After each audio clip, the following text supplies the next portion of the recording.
구독, 좋아요, 알림 설정, 댓글까지 부탁드리겠습니다. 거품 빠진 집값 정상화.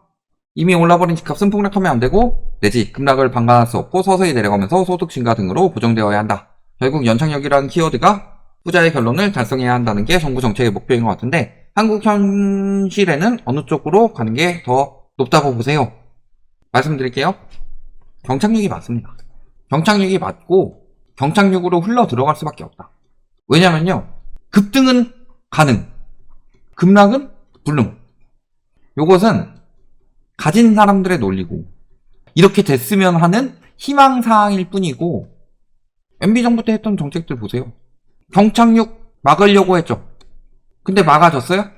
안 됐다. 이거 아예 다음 정부인 박근혜 정부까지 가가지고 한 2014년에 진짜 많이 쏟아냈죠. 그때 최노믹스도 쏟아내고, 물론 그 전에 전세자금 대출 계속 풀어놓은 거 효과가 받은 거죠. 여기에 이제 재건축 연한 완화도 하고, 그 다음에 부동산 3법도 하고, 이런 것들 막 다 해가지고 2014년에 엄청 부추겨서 2015년부터 제대로 반등세가 나오기 시작했는데, 그 전에 물론 이제 바닥 다지고 강보합 정도가 나왔었죠. 그런데 2015년부터 본격적으로 박근혜 정부까지 했을 때, 이때도 물론 2009년에 데드캣 바운스 났습니다. 근데 아무리 연착해주려고 규제 다 풀어도 경착륙 했죠. 막을 수가 없다.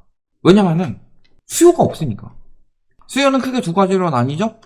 투기 수요와 실거주 수요. 그러면 우리 투기 수요는 집값이 떨어질 때 투기 수요가 들어올까요, 안 들어올까요? 절대 안 들어오죠. 연착륙이라는 게 무슨 소리예요?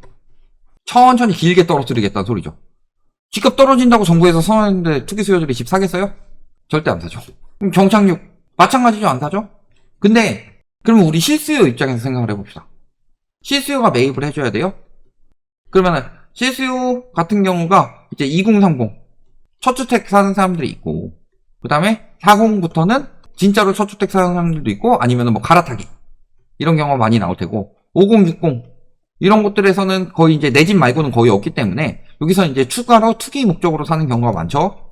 근데 일단은 요건 둘째치고, 갈아타기 하는 사람들은 집값이 빠지는 게 좋습니다. 내가 5억짜리 집 8억까지 올려가지고 8억 집 갈아타야지 하면 8억 집은 이미 15억대에 있어요. 이게 현실이다. 상승할 때는 비싼 집이 더 많이 오른다. 똘똘한 채라고 계속 강조하잖아요. 똘똘한 채가 거품이 더 많아요. 똘똘한이 무슨 뜻이에요? 똘똘한 소비. 똘똘한 소비는 합리적인 가격에 사는 거, 혹은 합리적인 가격보다 저렴하게 사는 게 똘똘한 거죠. 근데 지금 거품이 엄청 많이 꼈는데 그걸 똘똘한 채라고 하고 있어요. 그게 무슨 똘똘한 소리예요?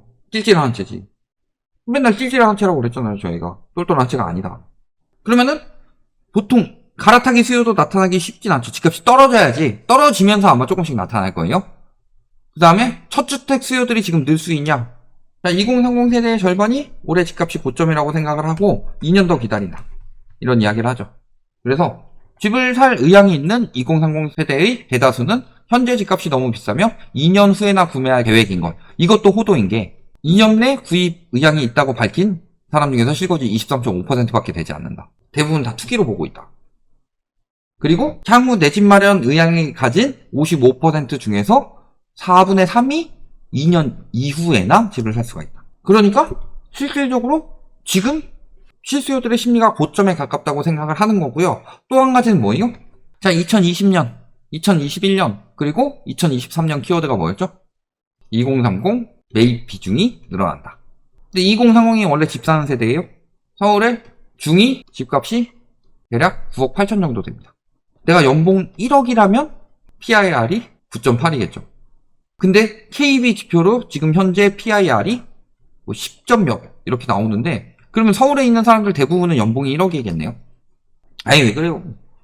서울에 있는 사람들 평균 연봉은 한 1억 정도 될 겁니다. 20대든 30대든. 뭐, 한 초봉 한 8천 이상 받겠죠, 보통. 그렇지 않아요? 다들 그 정도 버시는 거 아니에요? 아니, 그 정도는 벌겠죠, 서울 사는 사람들은. 그 정도 못 벌면 서울에서 내집 마련 불가하죠, 불가. 한 초봉 8천 받고, 한 2, 3년 지나면은 지급해가지고 연봉 한 1억 정도 받고, 그러면은 한 10년 모으면 살 수 있겠습니다. 그것도 PIR이 10년이니까, 빚 안 지고 살려면은 절반 모으고 한 절반 정도 대출 받는다고 해서 한 10년 내에 산다. 그게 가능해요. 1인 가구 늘어납니다. 1인 가구 늘어나서 가구수 늘어나니까 공급 부족해서 집값 오른대요. 자, 1인 가구 비중 봤을 때 자가 비중 매우 낮고요. 전세 비중 수도권이 전세 비중이 조금 높고 월세 비중이 가장 높죠. 이런 사람들이 많고 실질적으로 보시면 1인 가구 청년 1인 가구의 65%는 월세로 산다. 이게 2021년에 났었던 상황이에요. 그러니까 1인 가구가 늘어나서 내 집 마련 수요가 늘어서 가구 수는 늘어나니까 집값이 올라간다. 이런 거 다 거짓이다. 1인 가구 증가 이유는요. 가구 분화도 있다. 세금 절세를 위해서. 그러니까 문재인 정부 때 공급이 제일 많았는데 가구 수도 엄청나게 늘어나면서 공급 부족 이야기가 나온 이유는 절세 때문에 가구 분화한 것들이 많아서 그래요. 그러면 현재 집값을 버틸 수 있는 여력이 없죠. 현재 집을 사게 되면요. 자, 첫 번째. 집을 사려고 이 가격이 연착륙 돼가지고 집을 열심히 사려고 돈 모은다. 그러면은 아까 연봉 1억이어도 10년 걸려요? 그러면은 연봉 한 5천인 사람은 어떻게 해야 되겠어요? 연봉 1억인 사람 한 절반씩 모은다면 연봉 5천인 사람들은 80, 90% 모아도 10년 내에 못 산다는 소리죠. 그러면은 소비 감독. 그래서 집 샀어. 원리금 갚느라 바빠. 비소비 지출 많이 늘었어요. 소비 안 하죠. 소비 안 하면 어떻게 돼요? 소비를 해야지 자영업이 살고 기업이 살고 등등등 되는 건데 지금 자영업 기업 상태 어때요? 상태 안 좋죠. 상태가 안 좋아요? 그러면은 구조조정하죠. 집 샀는데 돈 못 벌어. 40년 만기로 샀는데 내 일자리가 사라졌어.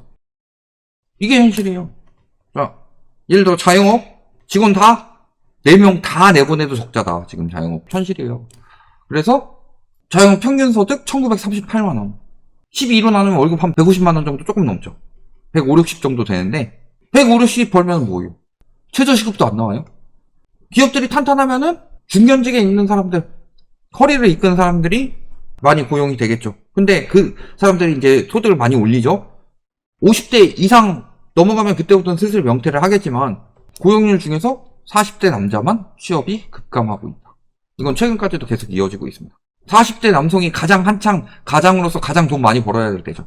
집을 30대에 샀으면 40대 열심히 갚아야 될 때죠. 40대 남성들이 제일 많이 잘리고 있어요. 근데 이 상황에서 물가도 올라가죠? 금리도 계속 올라가죠? 실질 소득이 떨어지고 있죠? 어떻게 연착륙이 되겠어요? 연착륙이 다른 말로 뭐다? 호구 양성 프로젝트다. 10억짜리가요?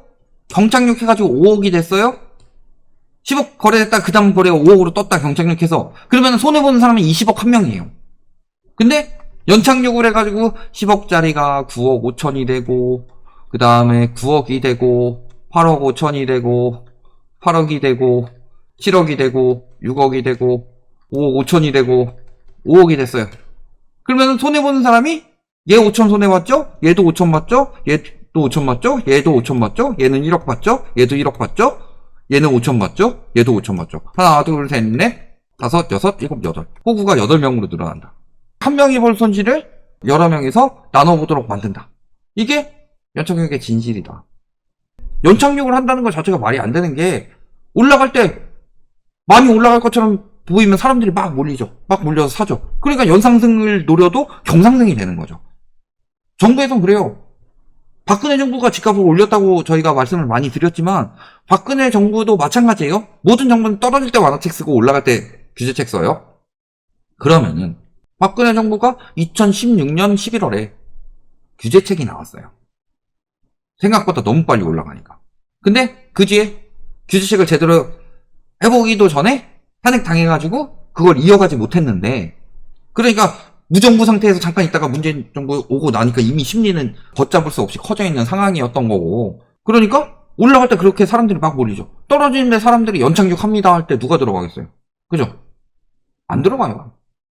수요가 쭉 빠지게 되면요 실수요도 지금 더 올라갈 것이고 그런 생각이 들어가니까 미친 빚을 내서라도 사는 건데 떨어진다고 생각하면 그게 되겠어요? 올해 돈을 엄청 풀었지만 그리고 신생아 쪽에 혜택을 많이 받아서 사는 사람들도 있겠지만요. 잘 생각해보세요. 7월에 스트레스 DSR 들어가죠? 그것뿐만이 아니라 올해 지금 현재 은행권에서 자체적으로 대출 총량 규제에 들어가고 있습니다. 빚을 낼 수가 없어요. 그럼 방법은 갭투기밖에 없죠. 그러니까 전세가 계속 올라간다고 띄우는 거예요. 전세 시장이 불안해지면은 전세가 더 오르기 전에 내 집 마련해야지. 이 심리를 만들어내려고. 근데 되겠어요, 그게? 결국에는 하나 무너지기 시작하면 우르르 무너지겠네. 전세도 지금 부담돼서 힘들어요. 전세 이자도 지금 2배가 올랐는데 전세 보증보험 허구가 버텨주지 못하는 이상 이 이자 감당하면서 누가 전세 들어가요? 차라리 월세 가지 그러면. 전세랑 월세가 부담이 그렇게 많이 차이가 안 나졌는데, 올라갈 때 연상승 안 되고 경상승 됐듯이 떨어질 때도 아무리 연착륙 시키려고 해도 연착륙 안 된다. 경착륙 된다. 지금 정제가 그렇게 되고 있다. 경착륙 된 게 생겼으니까 PF가 저 모양 저 꼴이고 이금융권이 저 모양 저 꼴이 된 거예요. 건설사들 폐업이 어마어마하게 늘어나고 부동산 폐업이 어마어마하게 늘어나고, 여기 보시면 다 나옵니다.